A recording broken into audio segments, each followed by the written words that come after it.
ಸ್ನೇಹಿತರೆ, ಗೃಹಲಕ್ಷ್ಮಿ ಯೋಜನೆಯಲ್ಲಿ ಬಹುದೊಡ್ಡ ಬದಲಾವಣೆ ಆದರೆ ಆಗ್ತಿರುವಂಥದ್ದು. ಗೃಹಲಕ್ಷ್ಮಿ ಯೋಜನೆಗೆ ಬಯೋಮೆಟ್ರಿಕ್ ಕಡ್ಡಾಯವಾಗಿ ಮಾಡ್ತಿದ್ದಾರೆ. ಯಾಕೆ ಬಯೋಮೆಟ್ರಿಕ್ ಕಡ್ಡಾಯವಾಗಿ ಮಾಡ್ತಿದ್ದಾರೆ, ಮತ್ತು ಬಯೋಮೆಟ್ರಿಕ್ ನೀವು ಎಲ್ಲಿ ಕೊಡಬೇಕು, ಯಾವ ರೀತಿ ಬಯೋಮೆಟ್ರಿಕ್ ಮಾಡಿಸ್ಬೇಕು, ಯಾವಾಗಿಂದ ಮಾಡಿಸ್ಬೇಕು, ಎಲ್ಲದ್ರ ಬಗ್ಗೆ ನಿಮಗೆ ತಿಳಿಸ್ಕೊಡ್ತೀನಿ ಸ್ನೇಹಿತರೆ. ಸರ್ಕಾರದವರು ಒಂದು ಮಹತ್ವದ ನಿರ್ಧಾರ ಆದರೆ ತೆಗೆದುಕೊಳ್ತಿದ್ದಾರೆ. ಏನು ನಡೀತಿದೆ ಏನು ಅನ್ನುವಂಥದ್ದನ್ನು ನಿಮಗೆ ಡೀಟೇಲ್ ಆಗಿ ಹೇಳ್ತೀನಿ. ಎಲ್ಲರೂ ವಿಡಿಯೋ ಕೊನೆವರೆಗೂ ನೋಡಿ. ಅದಕ್ಕೆ ಮುಂಚೆ ನೀವ್ಯಾರಾದರೂ ಚಾನಲನ್ನು ಇನ್ನೂ ಸಬ್ಸ್ಕ್ರೈಬ್ ಮಾಡದೆ ನೋಡ್ತಿದ್ರೆ ಈಗಲೇ ಚಾನಲನ್ನು ಪಟ್ಟಂತ ಸಬ್ಸ್ಕ್ರೈಬ್ ಮಾಡ್ಕೊಳ್ಳಿ, ಮತ್ತು ವಿಡಿಯೋಗೊಂದು ಲೈಕ್ ಆದರೆ ಕೊಡಿ. ನೀವು ಕೂಡ ಸಬ್ಸ್ಕ್ರೈಬ್ ಲೈಕಿಂದ ನಿಮ್ಗೆ ಇದೇ ರೀತಿ ಕಂಟಿನ್ಯೂಸ್ ಅಪ್ಡೇಟ್ಸ್ ಆದರೆ ಸಿಗ್ತಿರುತ್ತೆ. ಈಗಲೇ ಚಾನಲನ್ನು ಸಬ್ಸ್ಕ್ರೈಬ್ ಮಾಡಿಕೊಂಡು ವಿಡಿಯೋಗೊಂದು ಲೈಕ್ ಆದರೆ ಕೊಟ್ಬಿಡಿ ಸ್ನೇಹಿತರೆ. ನೀವು ಕೊಡೋ ಲೈಕೆ ನಮಗೆ ಪ್ರೋತ್ಸಾಹ ಆಗಿರುತ್ತೆ.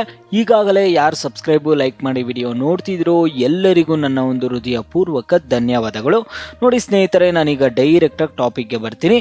ಸ್ನೇಹಿತರೆ, ರಾಜ್ಯ ಸರ್ಕಾರದ 5 ಗ್ಯಾರಂಟಿ ಯೋಜನೆಗಳಲ್ಲಿ ಒಂದಾದ ಗೃಹಲಕ್ಷ್ಮಿ ಯೋಜನೆಯಲ್ಲಿ ಮಹತ್ವದ ಬದಲಾವಣೆ ತರಲು ಸರ್ಕಾರ ಮುಂದಾಗಿರುವಂಥದ್ದು.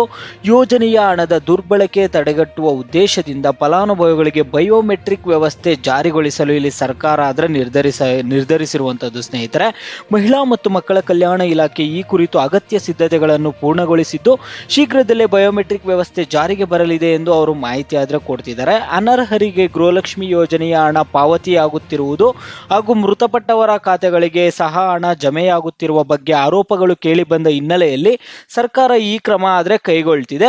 ಇದುವರೆಗೆ ಸುಮಾರು 2 ಲಕ್ಷ ಮಂದಿ ಮೃತಪಟ್ಟಿದ್ದರೂ ಅವರ ಹೆಸರಿನಲ್ಲಿ ಯೋಜನೆಯ ಫಲಾನುಭವಿಗಳ ಪಟ್ಟಿಯಲ್ಲಿ ಹೆಸರು ಮುಂದುವರಿದಿದೆ ಎಂದು ಮಹಿಳಾ ಮತ್ತು ಮಕ್ಕಳ ಕಲ್ಯಾಣ ಇಲಾಖೆ ಮಾಹಿತಿ ಕೊಟ್ಟಿದೆ. ಸ್ನೇಹಿತರೆ, ಇದುವರೆಗೂ ಒಂದು 2 ಲಕ್ಷ ಮಂದಿ ಮೃತಪಟ್ಟಿದ್ದಾರೆ.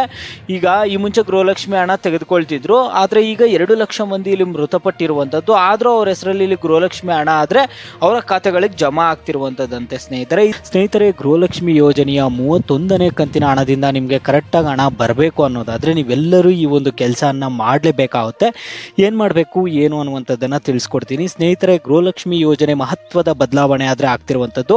ಬಯೋಮೆಟ್ರಿಕ್ ಕಡ್ಡಾಯ, ನವೀಕರಿಸದಿದ್ದರೆ ಇಲ್ಲಿ ಹಣ ಕಟ್ಟಾಗುತ್ತೆ. ಯಾವ ರೀತಿ ನೀವು ನವೀಕರಣೆ ಮಾಡಬೇಕು ಏನು ಅಂತ ನೀವು ಕೇಳೋದಾದರೆ, ಗೃಹಲಕ್ಷ್ಮಿ ಯೋಜನೆಯ ದುರ್ಬಳಕೆ ತಡೆಯಲು ಸರ್ಕಾರ ಒನ್ ಟೈಮ್ ಬಯೋಮೆಟ್ರಿಕ್ ಕಡ್ಡಾಯಗೊಳಿಸಿರುವಂಥದ್ದು. ಫಲಾನುಭವಿಗಳು ಬೆಂಗಳೂರು, ಕರ್ನಾಟಕ 1 ಕೇಂದ್ರಗಳಲ್ಲಿ ಮೊಬೈಲ್ ಸಂಖ್ಯೆ ಹಾಗೂ ಬಯೋಮೆಟ್ರಿಕ್ ನೀಡಿ ಖಾತೆ ನವೀಕರಿಸಬೇಕು. ಆದಾಯ ತೆರಿಗೆ ಪಾವತಿದಾರರು ಮತ್ತು ಮೃತಪಟ್ಟವರ ಹೆಸರಿನಲ್ಲಿ ಹಣ ಪಡೆಯುವುದನ್ನು ತಡೆಯಲು ಈ ಕ್ರಮ ಕೈಗೊಳ್ಳಲಾಗಿದೆ. ನವೀಕರಿಸದಿದ್ದರೆ ಹಣ ಜಮೆಯಾಗುವುದಿಲ್ಲ ಎಂದು ಸಚಿವೆ ಲಕ್ಷ್ಮಿ ಹೆಬ್ಬಾಳ್ಕರ್ ಅವರು ಖುದ್ದಾಗಿ ತಿಳಿಸಿರುವಂಥದ್ದು. ನೋಡಿ ಸ್ನೇಹಿತರೆ, ಯಾವ ರೀತಿ ನವೀಕರಣೆ ಮಾಡ್ಕೋಬೇಕು, ಏನು ಪ್ರೋಸೆಸ್ ಏನು ಅನ್ನುವಂಥದ್ದೆಲ್ಲ ತಿಳಿಸ್ಕೊಡ್ತೀನಿ.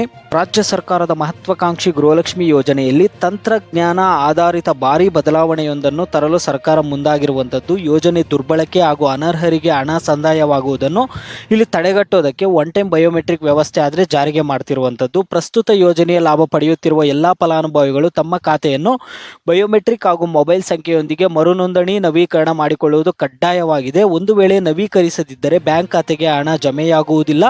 ಈ ಕುರಿತು ರಾಜ್ಯ ಸರ್ಕಾರ ಶೀಘ್ರದಲ್ಲೇ ಅಧಿಕೃತ ಆದೇಶ ಆದರೆ ಹೊರಡಿಸುತ್ತೆ ಅಂತ ಹೇಳ್ತಿದ್ದಾರೆ. ಗೃಹಲಕ್ಷ್ಮಿ ಯೋಜನೆಯ ಲಕ್ಷಾಂತರ ಮಂದಿ ಫಲಾನುಭವಿಗಳು ನಿಧನರಾಗಿದ್ದಾರೆ. 2 ಲಕ್ಷ ಮಂದಿ ಮೃತಪಟ್ಟಿದ್ದರೂ ಫಲಾನುಭವಿಗಳಾಗಿದ್ದಾರೆ.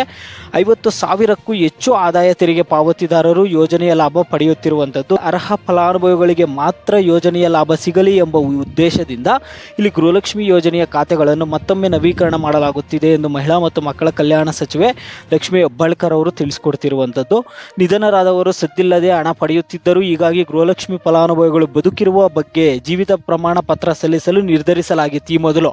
ಆದರೆ ಇದೆಲ್ಲ ತಲೆನೋವು, ಜೀವಿತ ಪ್ರಮಾಣ ಪತ್ರ ಎಲ್ಲ ಸಲ್ಲಿಕೆ ಮಾಡೋದು. ಅದರಿಂದ ಇದಕ್ಕೆ ತೀವ್ರವಾದ ವಿರೋಧ ಆದರೆ ವ್ಯಕ್ತಪಡಿಸ್ತಿರುವ ಕಾರಣದಿಂದ ಈಗ ಅದೆಲ್ಲ ಕೊಡುವ ಅವಶ್ಯಕತೆ ಇಲ್ಲ. ಜೀವಿತ ಪ್ರಮಾಣ ಪತ್ರ ಏನೂ ಅವಶ್ಯಕತೆ ಇಲ್ಲ, ಜಸ್ಟ್ ಬಯೋಮೆಟ್ರಿಕ್ ಕೊಟ್ಟರೆ ಸಾಕು. ಅದಕ್ಕೆ ಪರ್ಯಾಯವಾಗಿ ಬಯೋಮೆಟ್ರಿಕ್ ವ್ಯವಸ್ಥೆ ಜಾರಿ ಮಾಡಲಾಗಿದೆ. ಬಯೋಮೆಟ್ರಿಕ್ ಕೊಟ್ಟರೆ ಸಾಕು ಸ್ನೇಹಿತರೆ. ಎಲ್ಲಿ ಬಯೋಮೆಟ್ರಿಕ್ ಕೊಡಬೇಕು ಅಂದರೆ, ಫಲಾನುಭವಿಗಳು ತಮ್ಮ ಹತ್ತಿರದ ಬೆಂಗಳೂರು 1 ಅಥವಾ ಕರ್ನಾಟಕ 1 ಕೇಂದ್ರಗಳಿಗೆ ಭೇಟಿ ನೀಡಿ ಚಾಲ್ತಿಯಲ್ಲಿರುವ ಮೊಬೈಲ್ ಸಂಖ್ಯೆ ಹಾಗೂ ಬಯೋಮೆಟ್ರಿಕ್ ನೀಡುವ ಮೂಲಕ ತಮ್ಮ ಖಾತೆಯನ್ನು ಮರುನೋಂದಣಿ ಮಾಡಿಸಿಕೊಳ್ಳಬಹುದು. ಯಾವಾಗಿಂದ ಹೋಗಿ ನೀವು ಬೆಂಗಳೂರು 1ನಲ್ಲಿ ಕರ್ನಾಟಕ 1ನಲ್ಲೆಲ್ಲ ಯಾವಾಗಿಂದ ಹೋಗಿ ನೀವು ಬಯೋಮೆಟ್ರಿಕ್ ಕೊಡಬೇಕು ಅನ್ನುವಂತಹ ಡೇಟ್ ಆದರೆ ಇನ್ನೂ ಸರ್ಕಾರದವ್ರು ಕೊಟ್ಟಿಲ್ಲ. ಆ ಡೇಟ್ ಬಂದಿದ ತಕ್ಷಣ ನಾನು ನಮ್ಮ ಚಾನಲ್ ಕಡೆಯಿಂದ ತಿಳಿಸ್ಕೊಡ್ತೀನಿ ಸ್ನೇಹಿತರೆ. ಎಲ್ಲರೂ ಚಾನಲನ್ನು ಸಬ್ಸ್ಕ್ರೈಬ್ ಮಾಡಿ ಇಟ್ಕೊಂಡಿರಿ. ಅವ್ರು ಯಾವಾಗ ದಿನಾಂಕ ಕೊಡ್ತಾರೋ ಆವಾಗ ನಿಮಗೆ ತಿಳಿಸ್ಕೊಡ್ತೀನಿ. ಎಲ್ಲರೂ ಚಾನಲನ್ನು ಸಬ್ಸ್ಕ್ರೈಬ್ ಮಾಡಿ ಇಟ್ಕೊಂಡಿದ್ರೆ ನಿಮ್ಗೆ ಇಮಿಡಿಯೇಟ್ ಅಪ್ಡೇಟ್ ಬರುತ್ತೆ. ಹೋಗಿ ಬಯೋಮೆಟ್ರಿಕ್ ಕೊಡ್ಬೋದು. ಎಂದಿನಂತೆ ನಿಮಗೆ ಗೃಹಲಕ್ಷ್ಮಿ ಯೋಜನೆಯ ಹಣ ಆದರೆ ಬರುತ್ತೆ.